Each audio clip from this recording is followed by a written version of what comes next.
অবস্থা থেকে শুনছি ডিবিসির জন্য বন্যা হয়, আর সমস্ত জলে ডিবিসির।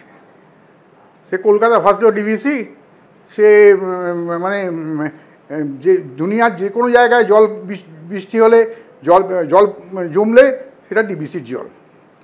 তা আমি এবং এই কথা শুনি ম্যান মেড বন্যা, মানে এই বন্যাটা মানুষ তৈরি করে।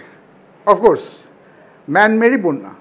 ম্যান মেড বন্যা হচ্ছে partially A part of political people, তাদের উইলের জন্যে এই বন্যাটা হয়, এবং এইটা জিয়ে থাকে সেই চেষ্টাও তারা করে।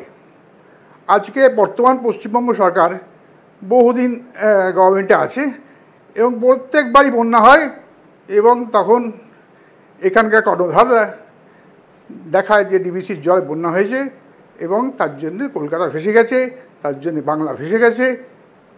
কিন্তু আজকে বর্ধমান ডিস্ট্রিক্টটাই উড়ে যেত যে ডিবিসির ড্যাম না থাকতো, নাম্বার ওয়ান।